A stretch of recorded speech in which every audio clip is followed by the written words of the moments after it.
Stay tuned for the Splash Live.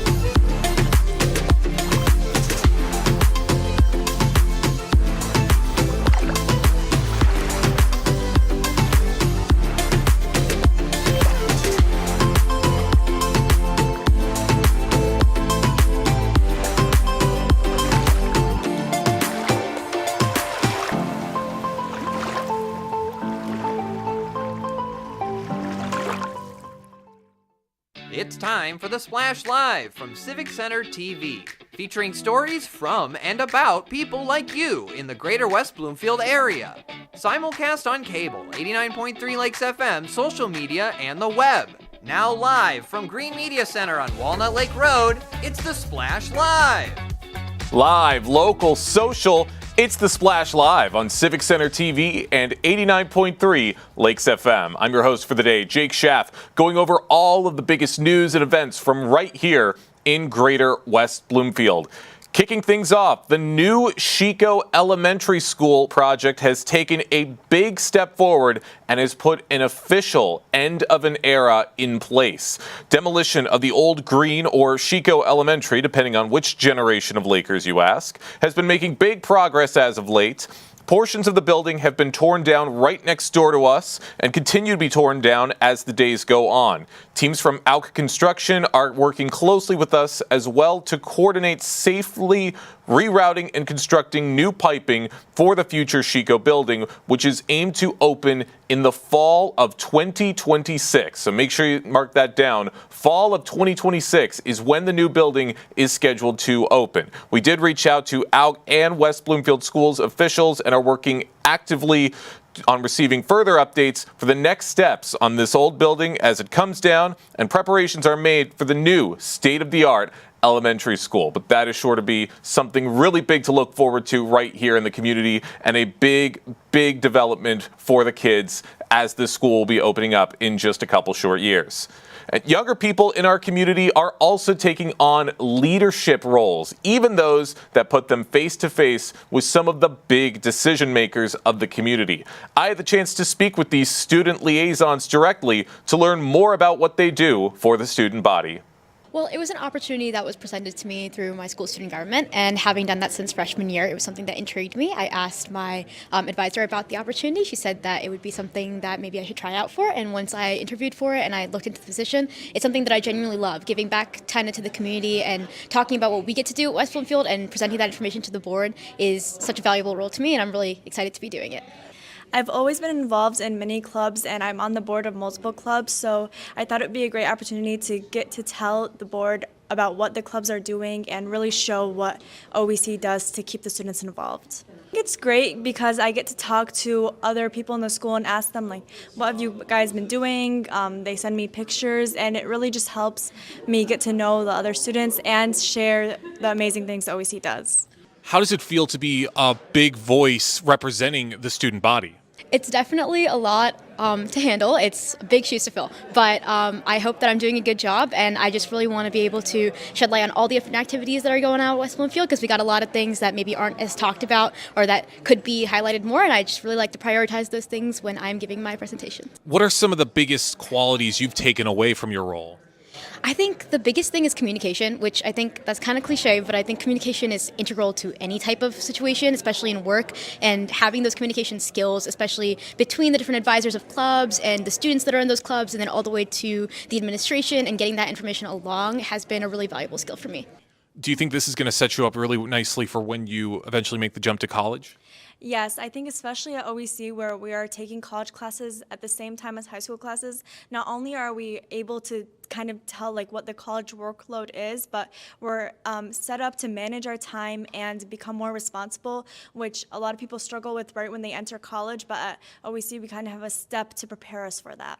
What would you have to say to people who might be interested in trying out this position for themselves? Absolutely go for it. It might sound boring at first. It did when I first looked into it, but genuinely it is one of the most fun, amazing things to be able to collaborate with so many people in the community and to have this experience every month at the board. It's such a great professional opportunity as well as a learning opportunity for anyone who's interested. It's amazing to hear about the work that these liaisons do to further their education and to help the education of the entire student body. And by serving as a powerful voice now, that's going to mean great things as they head off into the future. All right, great things to hear from the student liaisons, and I want to thank them so much again for their time in telling me all about their great position with West Bloomfield Schools.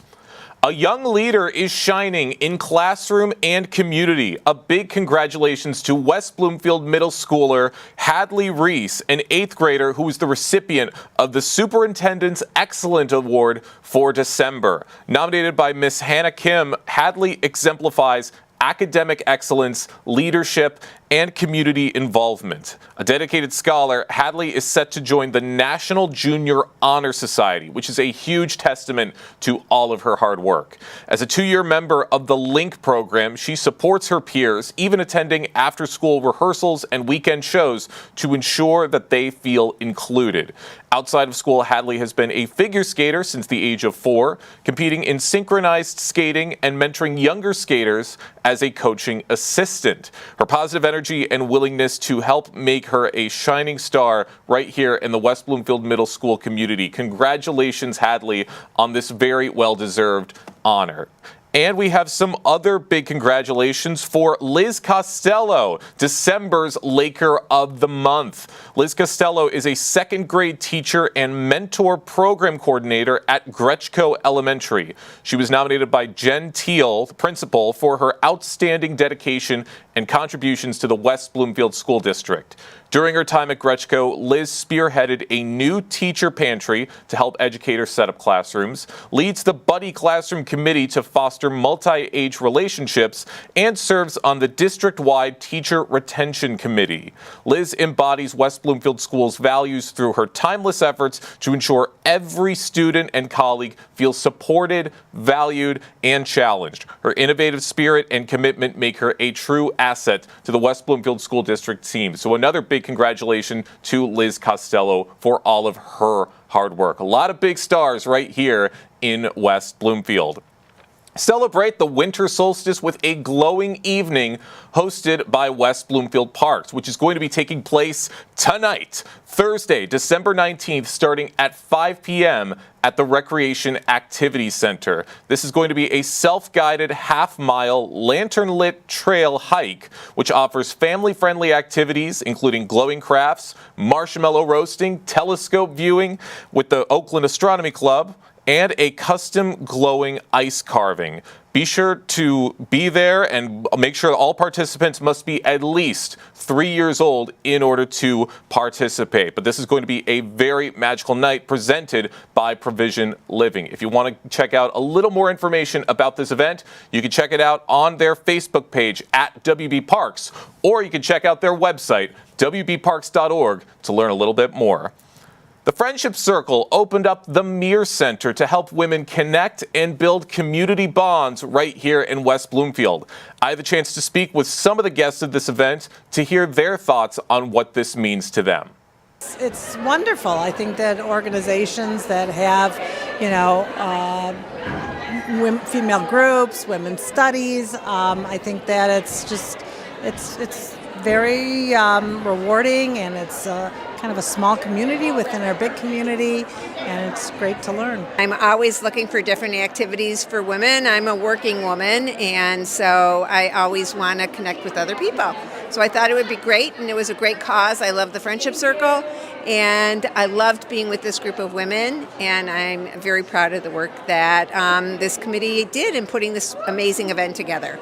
What were some of the big things you've taken away from tonight? I took away the confidence to sing amongst a group of people, because I've been told forever to keep my mouth quiet, to always lip sync, because I have such a terrible voice. And I really felt like my voice was heard, and it made it, and I always love when my voice is heard and I feel like I'm making a difference. So I found it very empowering, and I also thought it was interesting to look around the room and see a group of women who didn't have any inhibitions there. They all were the same, and they were all enjoying the evening together. Have you seen these connections being made tonight, and have you seen the impact already? Oh my God, I had physical chills over my entire body when we were singing, and my mom and my sister-in-law, we were all holding hands and swaying, and we all felt it. I saw people crying, I saw people smiling, and just everyone was nervous at first, but they got all into it, and especially the second time around, everyone was really excited and really a part of it. So, what was the inspiration behind the event tonight? In times like this, where lots of our community are just a little bit overwhelmed, a lot going on in the world, difficult times, this is a time to come together in unity and really coming together with positivity and light. And the quote that this is based on is, a little bit of light pushes away a lot of darkness. It's time for all of us to come together, be united as one, and really share the light with others. As women, when we get together, there's a tremendous strength. And like I shared with our community, we could be inspired, and then inspiration can be fleeting. So it's really important to say, what can I do to bring more light to the world past this event? So when we come together, the energy is tremendous. We're all together, united, and let's take that incredible feeling and bring it to help others. The Friendship Circle of West Bloomfield brought forward that feeling of togetherness thanks to a little bit of passion and a little bit of emotion. Lots of great things right here at the Meir Center and with the Friendship Circle as they continue to do great things for everyone in the community. So a big thank you to all of them for having me stop by and to learn more about this great event.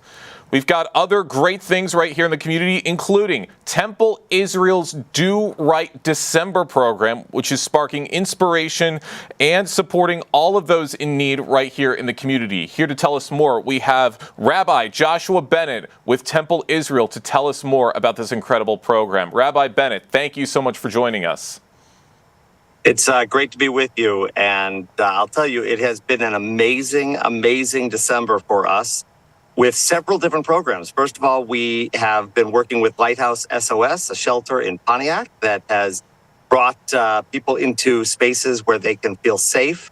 And we've had the opportunity to feed members of that community. We have also participated in Moonbeams for Sweet Dreams at Corwell Beaumont Hospital in Royal Oak, where we stand outside the children's wing and offer our flashlights as a prayer and a nighttime lullaby for children who are sick in the hospital.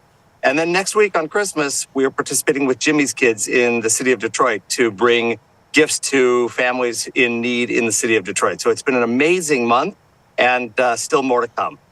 Wow, that is a lot of amazing stuff. And I know it's been very busy for you guys. I know you're hopping around all over the place, which we can see you're in your car right now. You're going to be going all over the place all day. So we really do appreciate you taking this time to speak with us about this program. And I want to talk about what this means to the people of Temple Israel. And are there any specific stories of connection and gratitude that stand out to you?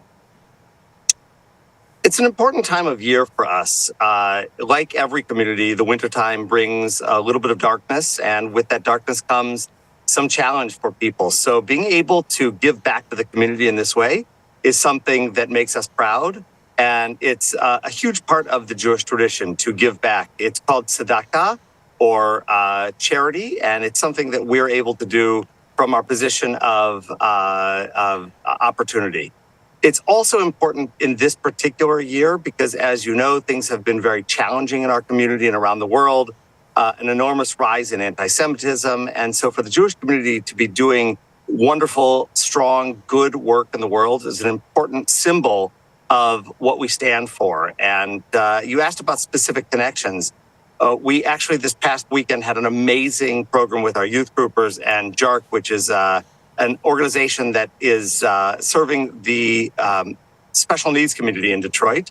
We had a Hanukkah party with them, and I watched our kids dancing on a dance floor celebrating with those people, giving them an opportunity for hope and positivity in this holiday season. Oh, those are always the kind of stories you love to hear that really warm your heart around this holiday season. So that's amazing to hear what you guys have been able to do. And I want to go into, you were talking about partnerships with organizations. You partner with places like Lighthouse SOS and Forgotten Harvest. How do relationships with organizations like them enhance Temple Israel's ability to serve those in need?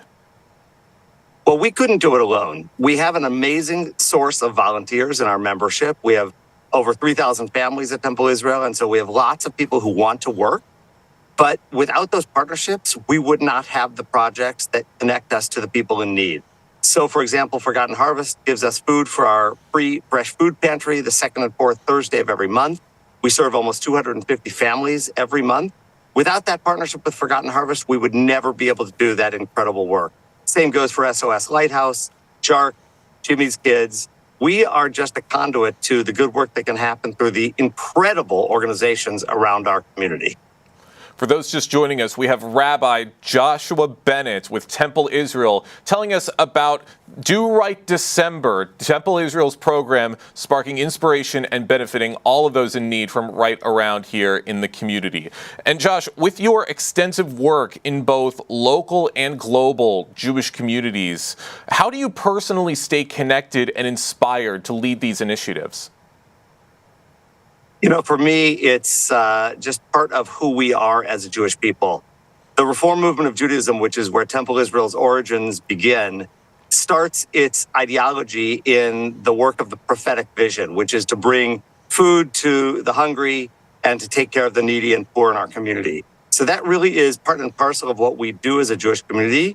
It is who we are. So for me as a rabbi, to be able to foster those relationships, be able to give back to the world, that is just a symbol of everything I stand for, and we at Temple Israel will continue to do this work here in West Bloomfield and beyond, now and in the future. Well, we thank Temple Israel for all of the work that they do. And you've got some great other events that are going to be taking place with this friendly night during Do Right December, including things like the Sensory Friendly Night. What has the response been for including events like that from families? So we have opportunities to serve people in all areas of our communities. So we've begun a program for special needs families. We offer sensory yoga. We offer a sensory evening for them to celebrate in a way that's appropriate for them. We try to reach out to every different facet of our community to make sure that their needs are served now and throughout the year. All right, love to hear it. And what advice would you give to other community leaders right here in Greater West Bloomfield who want to make a lasting impact through social action? I think it's very easy. You simply have to make the decision to do something. The only thing that is unacceptable is to sit at home and not give back to the community. So no matter what you do, if you're a faith leader or if you're a community leader, just make the choice to look out there, see what's happening, and be a part of it. There are so many opportunities in faith organizations and in communal organizations. It only takes your own personal desire to make something real. That's absolutely right. It's your desire to help make these great things happen. Josh, I won't take up too much more of your time. I know you got a busy day. I got one more question for you. As you reflect on your years of service, what are you most proud of, and what is your vision for the future of Temple Israel's community outreach programs? You saved the hardest question for last. Of course, as a rabbi, I'm proud of everything that we do as a congregation.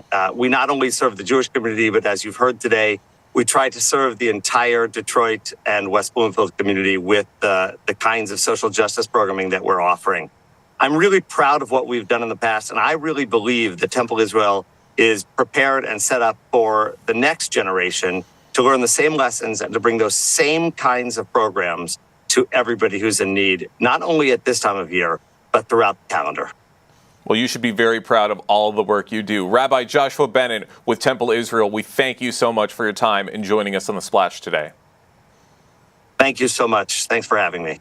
Absolutely. Lots of great things to come with Temple Israel and lots of great celebrations and community bonding for everyone in the community. So once again, we thank Rabbi Bennett for for his time.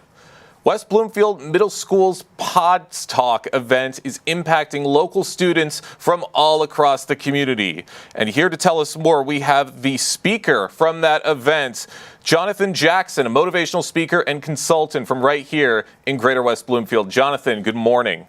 Good morning, sir. How are you? Really, really good, and very interested in hearing about your experience with the Pods Talk event. How did that experience of addressing 1,200 students impact your perspective as a motivational speaker? It truly broadened exactly how I see our young kids of today. Honestly, with the merging of each school, where it was Abbott Middle School and Orchard Lake Middle School coming together, there's a lot of different things that are at stake as far as teachers actually connecting with these students. Also, the students really connecting with one another. You really want to make sure that they understand how important it is to get along with one another, to really put their best foot forward, to really try as hard as they can in order to succeed. That's absolutely right. Every single interaction is very, very important, whether it be with a teacher or with another student. What strategies do you use to engage middle school students and ensure that your messages resonate with them? I ensure that everything that I'm saying is from a non-biased perspective. So I make sure that they understand that I was exactly where they were at one point. I went through middle school, right? I went through West Bloomfield schools as well. I'm a West Bloomfield alumni. I've been through all of West Bloomfield schools when it comes to each grade level. So with that being said, I try to help them understand that, hey, I've been where you are. I understand what you're going through and I understand where you're going. And I want to help you get there in a smoother way, a better path, and make sure that you are making an impact along the way. I like that. You're making things very, very personal with these kids and talking about things almost from your own experience, but also showing that you understand what these kids are going through. And I really, really like that. And you just spoke about this a second ago, but with the recent merger of two middle schools into one, how do you think your presentation helped students adjust to their brand new environment? Honestly, I feel like a lot of the students were impacted by it because after I presented, they would come up to me and tell me what they took from it. My main points were about getting to class on time. Why is that important? It allows you to be punctual. It allows you to ensure that you're actually accountable for everything that you do. You might miss the most important thing in the beginning of that class or of that presentation. So you want to make sure that you're there. I also made sure that they're responsible over themselves, responsible over their items, responsible over the work that they do. Why homework and classwork is so important? Because it's really structuring you for the life that you want to live. If you're in the work field and you're in the workforce, you want to ensure that you are very punctual. You want to make sure that you get your work done. You want to make sure that if you have to bring work home sometimes, you're able to do that and still be as successful as you can be. Hey, I was a middle schooler once too, and I know that homework can be tiring and can be the kind of thing you don't really want to do, but it is important, and it's important that every little thing that you do with school helps put you on the path to what you want to do with your future. And it's great that what you're doing is helping kids along that way. For those just joining us, we have motivational speaker and consultant Jonathan Jackson joining us on The Splash to talk about his recent keynote speaker at the Pods Talk event with West Bloomfield Middle School. And Jonathan, you talked about this idea of keeping your name, thumbprint, and footprint clean. Could you expand on that idea and how students can apply it to their daily lives? Absolutely. So I always say keep your thumbprint clean. In keeping your thumbprint clean, it follows you everywhere. Any important paperwork, anything that you have to do where you have to show and prove who you are, you use that thumb, right? You are the only person with this thumbprint. So you have to make it count. It follows you everywhere. You have to make sure that you're leaving your mark. Keeping your footprint clean. If it's a fresh sheet of snow on the ground and you're walking through that snow, you can see exactly where you just came from. You can see exactly where you just walked. Are you proud of that when you turn around? Are you proud of that when you look down at those footsteps? Are they clean or are they dirty? Are you walking through mud or are you walking through fresh snow? And then when it comes to your name clean, your first name ties to who you are. Your last name ties to the people around you and your family. So if you're on the news for something, or if you're being awarded for something, or if your name is out there, is it clean? Do people look at it as a good thing, or are they looking at it as, oh, I'm embarrassed to even see that name? So you want to ensure that everywhere you go, these are the things that follow you. These are the things that are attached to you, and you want to ensure that they are as strong and as positive as they can be. Wow, very powerful words. I'm feeling motivated right now just from this conversation. I love it. What role do you believe motivational speaking plays in shaping a supportive school culture, especially during very important transitional phases like middle school? Geez, everything and everyone goes through something, right? Everyone goes through something. No one is exempt. So because of that, you want to ensure that you're putting the right words and the right feelings and the right motivation in the right minds. These are the new kids of today. This is our future generation. Those middle schoolers are walking through those hallways and they have no idea what's coming forward, right? But, you and I being in the position that we're in, we actually know a little bit, about what we've already been through and then some of the stuff about where we're going. So motivating the right students, it leads this positive role model feeling that goes around and goes about the school. And once you see the leader, you can be the leader. And once you are the leader, then you can impact other people to want to be the leader.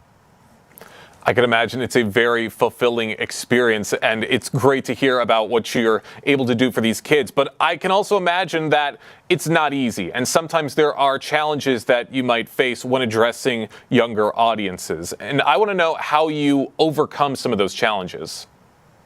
Honestly, by putting myself in their shoes. The main reason why I do what I do is because I don't want people to feel like I used to. So a lot of what the students are going through now or what they've already been through, whether it's attached to trauma, hurt, pain, misunderstanding, feeling misunderstood, not able to communicate how you truly want to, I try my best to be there with them in that moment and meet them where they are instead of expecting them to meet me where I am.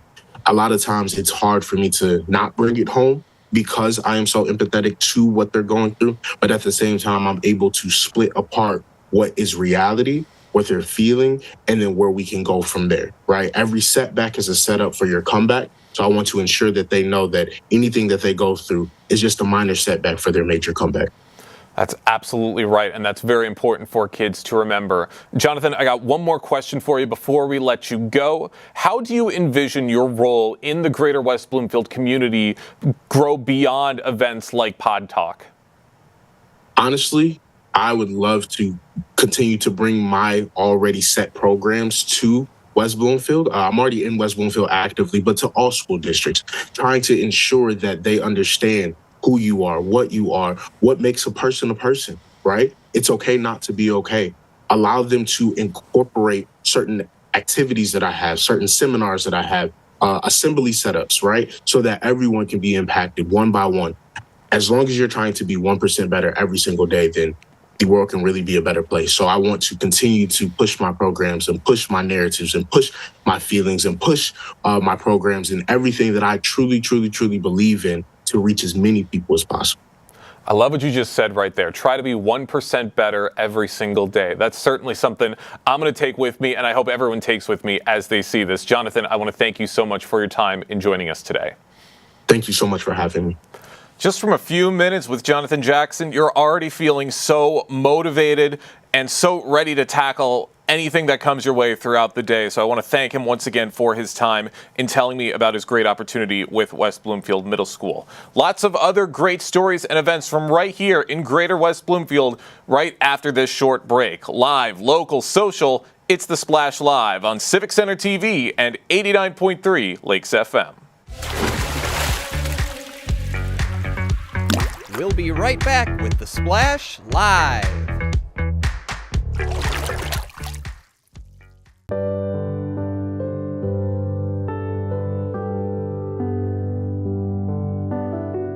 What people are watching in Orchard Lake, Civic Center TV, and 89.3 Lakes FM. Okay, Dad. 1, 2, 3.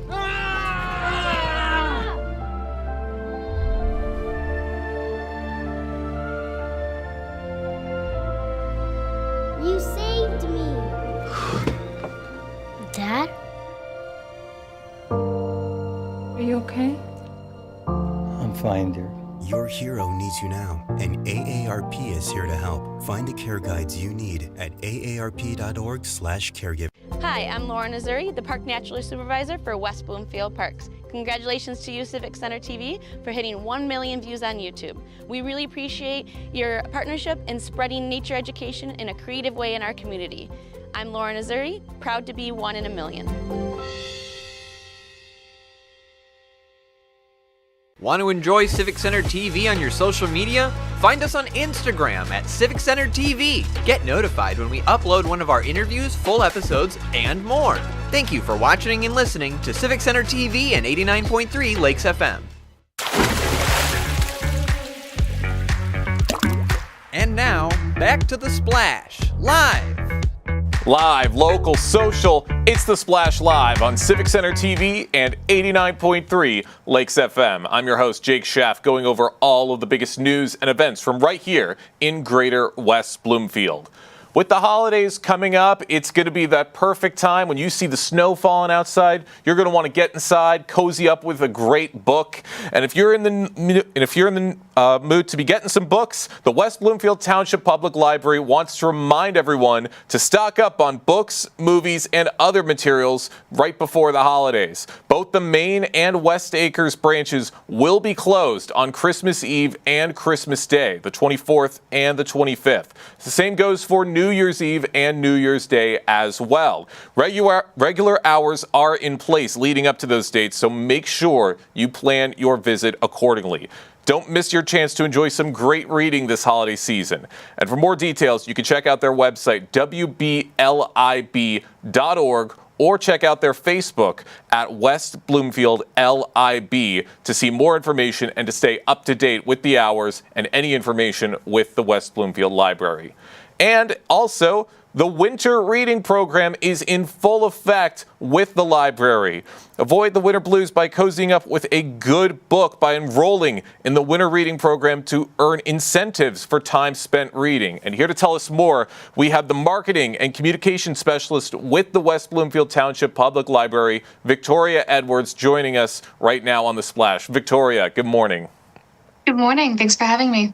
Absolutely. Glad to have you with us and glad to hear about this winter reading program. Like I said, everyone's going to be inside cozying up with a great book, and they're going to be looking for books. What can you tell us about this reading program? Yeah, so our winter reading program, this is our, I want to say 3rd year, maybe 4th year running it, but we've only had it open to adults and teens to participate over the last few years.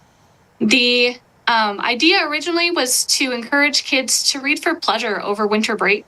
There's a lot of studies that show that kids who read for fun and who choose their own books develop stronger vocabulary, spelling, and math skills than those who rarely read outside of school.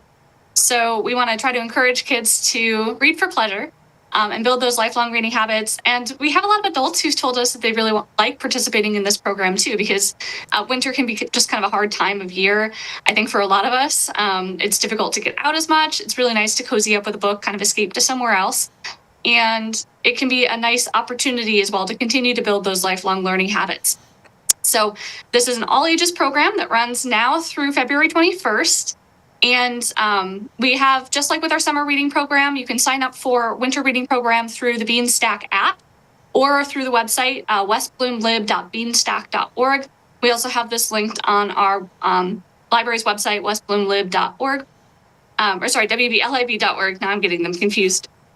And we have incentives for you to pursue reading over the course of this program. So for Read to Me audiences, those are kids who might not be able to read on their own yet. We have rewards available at 1, 3, and 5 hours read. They can come into the library and pick out a book to keep. For youth and teens, we have rewards available for every, we've got 5, 15, and 25 hours. They can pick out a book from the library as well. And then for adults, we have a reward. Adults have to work a little harder. At 25 hours read, they can come into the library and pick out, we get a Friend Shop gift certificate for completing that program. And of course, the Friend Shop sells a wide variety of books as well. And then everybody who registers for the program, sometimes I think registering is almost the hardest step because you have to take that first step to committing to something. So we have registration rewards available as well for all ages. For those Read to Me audiences, we have your choice between a snowman plushie or a little penguin plushie. And I'm partial to the penguin this year. That's our new one for this year, but they're both popular. And then for youth, teens, and adults, everybody can get this special winter reading beanie that we made for this year. So it says right on it, West Bloomfield Library, and it's got our logo and some snowflake designs. And it's actually quite a high quality beanie. I like it. So.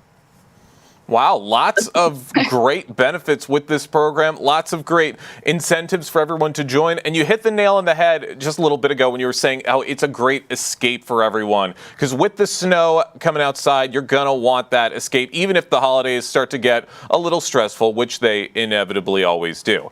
But yes. I want to talk about why programs like this are so important for the West Bloomfield Library. Yeah, so, I mean, obviously a lot of people associate the library with books, and we very much want to make sure that people are continuing to read, that we're continuing to build those habits in our community. We know that we have a community of readers here. We have people who check out a lot of materials from the library each year when you compare us to other libraries in our area. And we want to make sure that we're continuing in that legacy. And for a myriad of reasons, reading for reading's sake, but also reading to build some of those other skills, to build our knowledge, to build our education. And to keep our brains active. And we count every type of reading here. So we know some people, the reading physical books can be a little bit more difficult. So if you're reading audiobooks on your commute each day, or if your kid likes those playaways that we just added to our collection, that counts as reading hours too.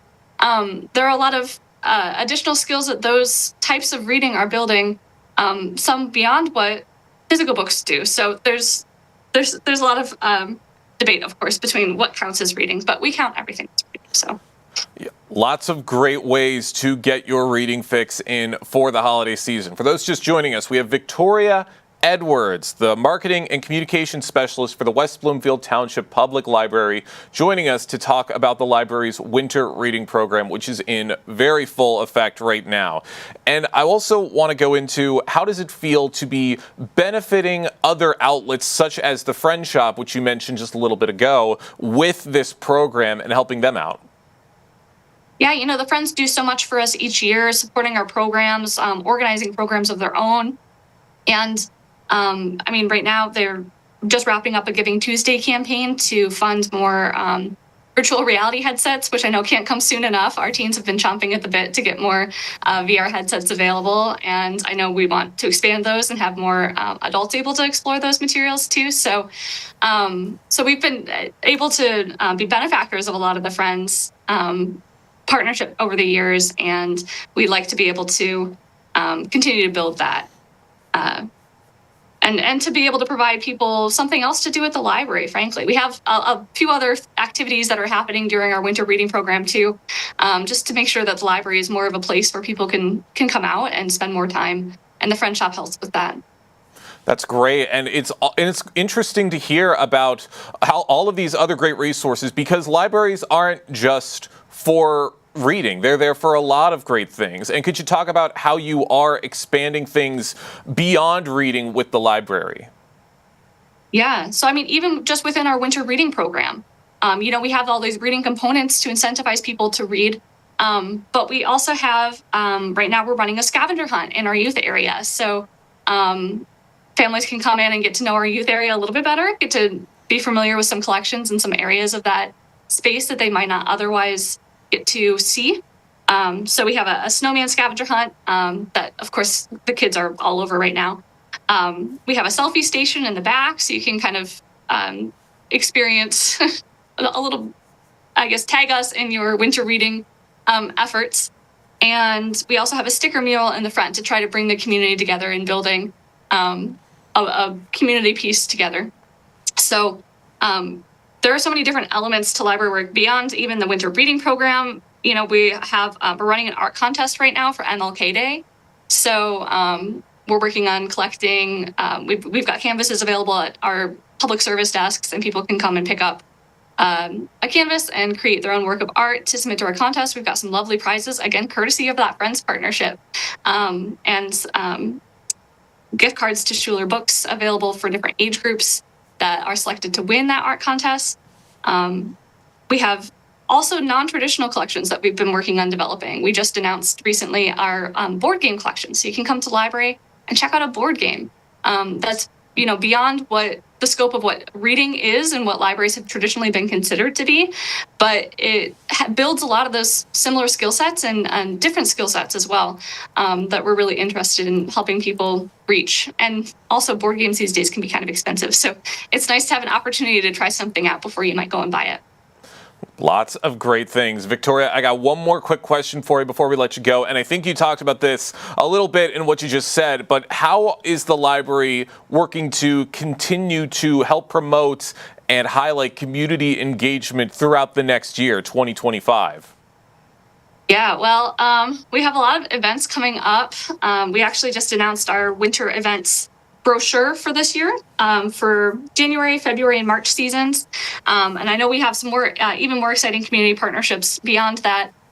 This includes, our events that we do in partnership with the Greater West Bloomfield Historical Society, some of the events that the Friends of the Library organize and have helped sponsor.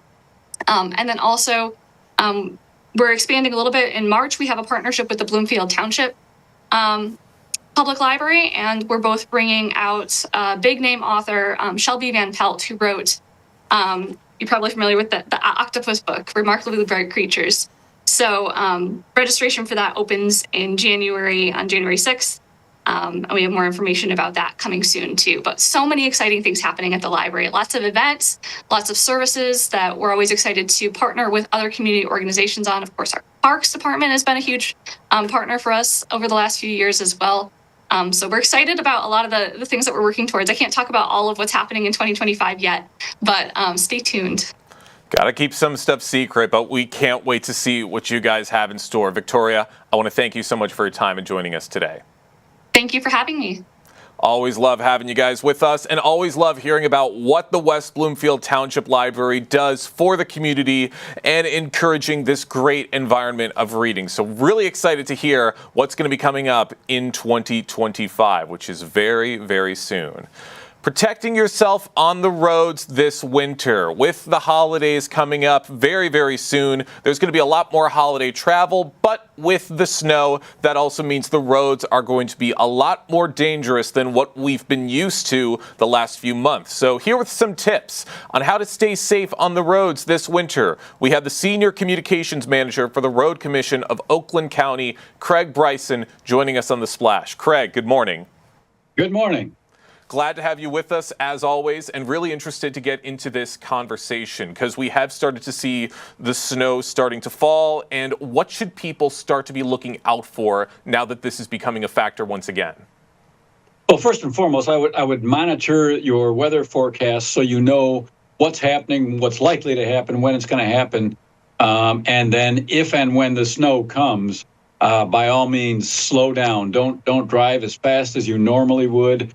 Even when we're out salting, plowing, there's the potential for slippery, icy conditions and even whiteout conditions, as we saw over the Thanksgiving holiday. So please slow down for your own safety and for the safety of those on the road around you. That's absolutely right. I mean, weather can be chaotic anywhere in the United States, and Michigan is certainly no exception, especially when it comes to snow. So what are some of the biggest dangers that might be present as these big snowstorms start to become more common? Well, when we get the heavy snow, and we have things like whiteout conditions or just very heavy snow, we will be out with all available trucks. But frankly, if we had twice as many trucks as we have, we wouldn't be able to have every inch of road cleared, plowed, salted at every moment. So despite, the best efforts and intentions of the Road Commission, there are going to be situations where the roads are not ideal. And drivers, it's incumbent upon drivers to please drive appropriately for those conditions. Increase the space between you and other vehicles in the front. Slow down. Be extremely cautious, give yourself more space to turn, to switch lanes, that kind of thing. Really, caution, I can't emphasize that enough. Caution is really important during those conditions. Caution is key, absolutely.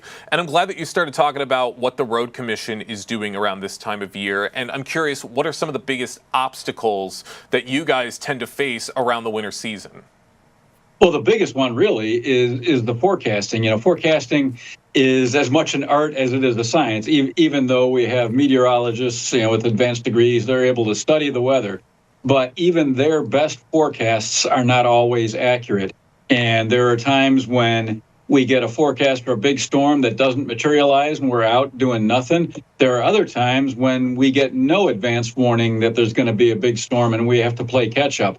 Those are the more challenging situations. If we are not expecting snow, we can't be out on the road preparing for it. We monitor multiple forecasting services. We have our own paid services. We monitor the local media sources. But again, they're not always completely accurate. Storms can change directions at the drop of a hat. They can develop at the drop of a hat, and we'll respond as quickly as we can. But if we have to call in drivers from home, there can be an hour or more delay between the point where we call those drivers in, they get to the garage, get in their truck, get their truck loaded up with salt, and get out on the road. So again, caution on the part of the drivers is really critical this time of year.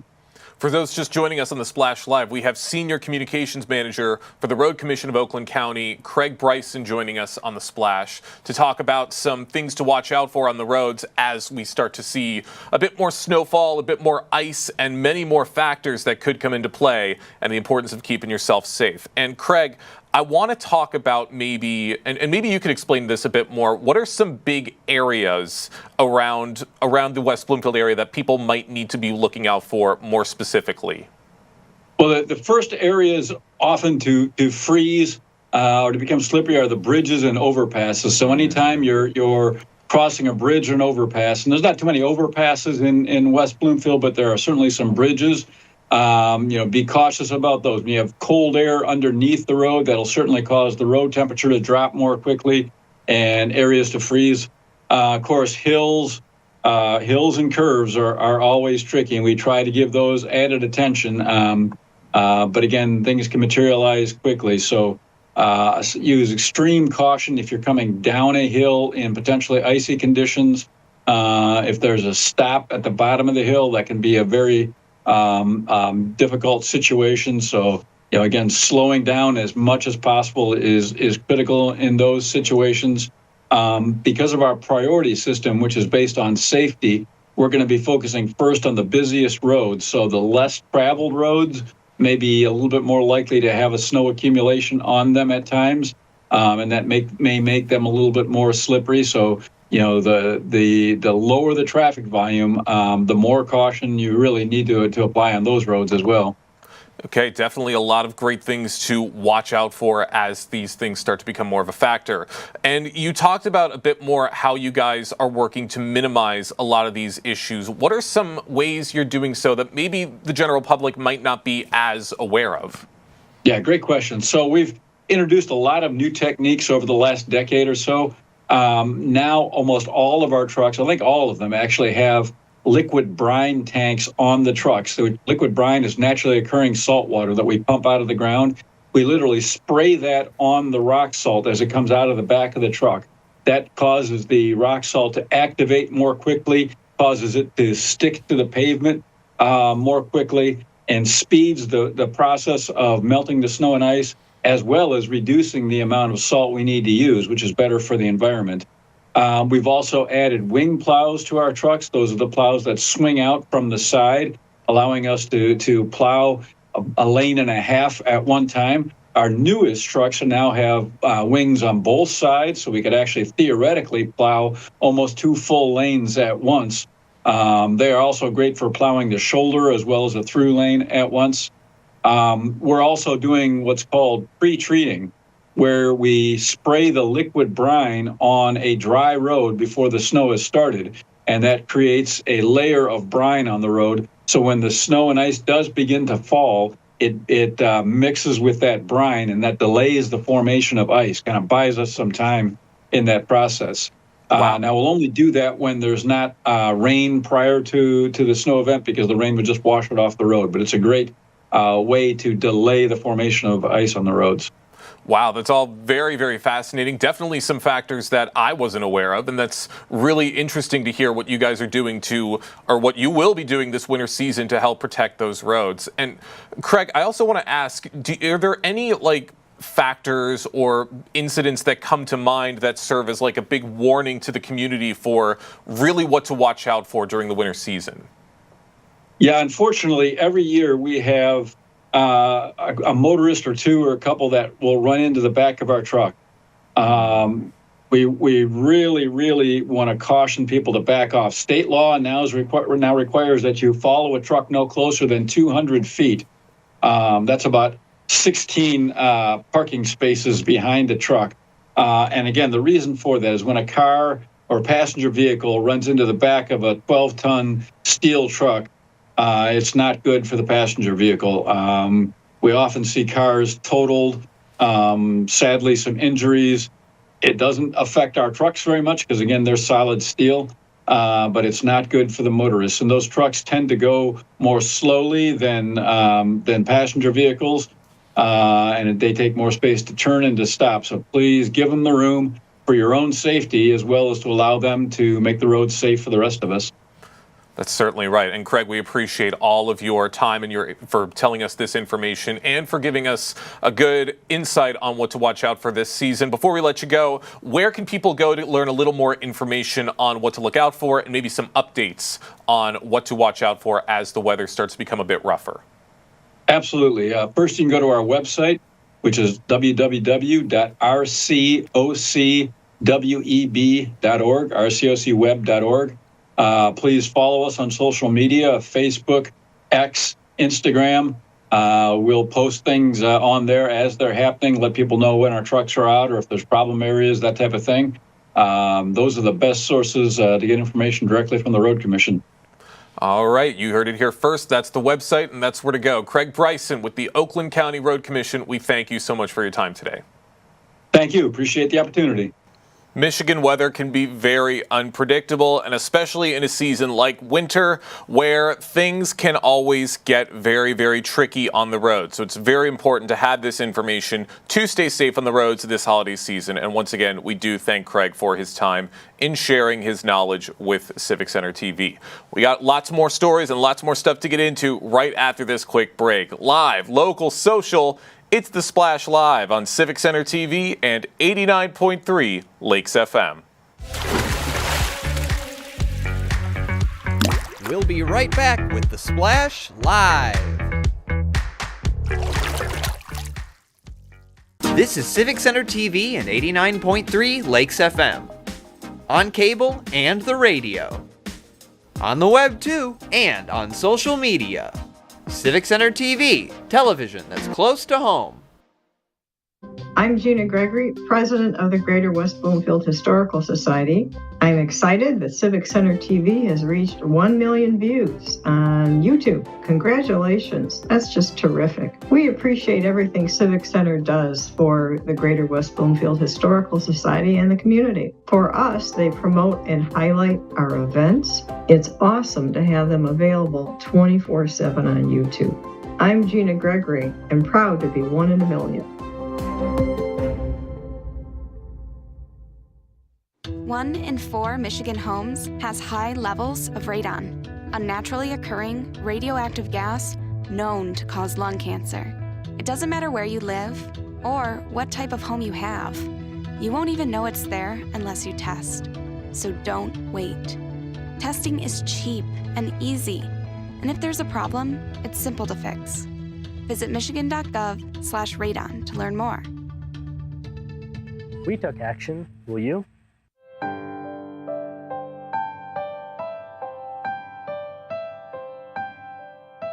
What people are watching in Kego Harbor. Civic Center TV and 89.3 Lakes FM.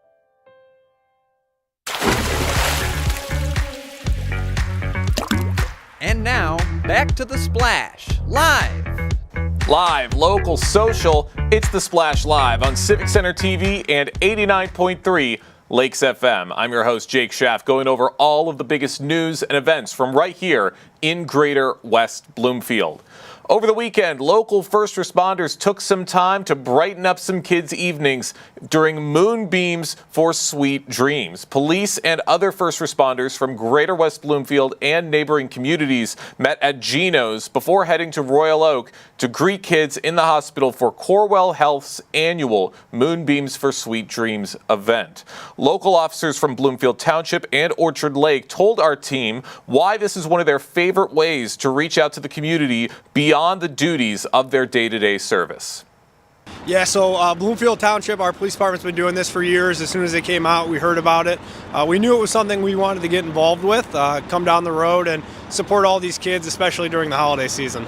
It's nice to see a lot of friends from our neighboring communities, and they're all out here to support. And, we all have good hearts, and we really enjoy this event. I really enjoy seeing all the other law enforcement and fire departments come out here to do this as well. This is a wonderful event, and we have a huge turnout from police departments and fire departments all over the Oakland County area, and it's a wonderful event to help keep the spirit of the kids up. So this is actually my first time. There's several officers that have done it in the past, and I've talked to some of the nurses that work here, and they said the kids just light up when they see us all. I'm happy to see all of the agencies here and the administrators involved with those agencies, like my police chief, Gomez, supporting this event, and all the other chiefs in the area supporting this event. It was a very meaningful event for everyone who was there that night, not just the first responders, but for those who helped put together this event. Bobby LeBlanc from Kego Harbor, one of the key people behind the pre-Moonbeams gathering, holds this event very close to her heart and knows it means a lot to see this kind of support from all across the community. These poor children that are in the hospital are suffering from something. For this they look forward to this. They're going to be stuck. Who wants to be here in the hospital on the holidays? So this is just for let them know that the community is out here and we're rooting for them, that they get better. Been in contact with Lisa Muma, who started this. She's told me that the kids just get so excited and so overwhelmed they can't wait. That's why we decorated some of the tow trucks and made sure we had the Grinch and Santa on them. It was such a beautiful thing to see all of these cars decked out in their holiday gear to bring a little bit of joy to these kids in the hospital. And so many people from all across the community, from West Bloomfield and beyond, came out to the hospital and were there in crowds to also show their support, shining their lights up to the kids. Leslie Jacobs, one of the volunteers, told us that this serves as a great lesson for kids in the community to learn about first responders and to support kids just like them in the community. It's basically what we teach them about being kind to others and giving goodness back. And so this is just one example of what we do throughout the year to give back to our community. How does this make you guys feel about the first responders, that they come out and do this for the kids? We definitely acknowledge them. We appreciate all that they do, and it's nice to see the good work that they do. First responders are extremely important to the community. 75771. Lots of great smiling faces, and I'm sure that everyone who was there that night left with a warm feeling in their heart and a greater appreciation for everything the first responders do for the entire community. So big thank you to everyone from Moonbeams for letting me stop by that night and to get glimpses of all those smiling faces. The Green Dream for December for West Bloomfield Parks. Each month, our friends at West Bloomfield Parks share ideas on how to live just a little bit greener. And their Green Dream for December is simple swaps. With many holiday festivities on the horizon, there are a few simple swaps that can help make this season just a little bit greener. Did you know that both wrapping paper that contains glitter and tissue paper are not recyclable? This holiday season, try swapping these items for recyclable wrapping paper options, or forego the paper altogether and opt for reusable wrapping items like fun dish towels, reusable bags, or upcycled fabric. But great options to kind of help decrease the clutter and to decrease the amount of trash here all around West Bloomfield, but great ways to make a difference. And if you want to learn more, you can check out their website, wbparks.org, to learn a little bit more on how to live just a bit greener this holiday season. And the holidays, of course, are underway right here in the Tri-Cities. Following kickoff events in Keego Harbor and Sylvan Lake recently, the lights came on for the season at the Winter Wonderland Park. Games, food, a beautiful trail, and a beautiful night with the friendly people of Keego Harbor. The lights are on at dark every night at Rose Sorter Park, and more winter fun can be seen on Facebook at KH Parks. And in Sylvan Lake, of course, a joint celebration of Christmas and Hanukkah at the community center, with a menorah lighting and a packed house full of friendly people to kick off the holiday season in the prettiest little city in Michigan. You can see all that footage right here if you are watching on screen on Civic Center TV to see all of the great festivities from all across the prettiest little city in Michigan and beyond. So big thank you to them for having us stop by and to get that footage. But that is going to do it for us today here on Civic Center TV and here with the Splash Live. A big thank you to Tyler Kieft and Calvin Brown at Master Control, and of course to all of our guests for stopping by today. Live, local, social, it's the Splash Live on Civic Center TV and 89.3 Lakes FM.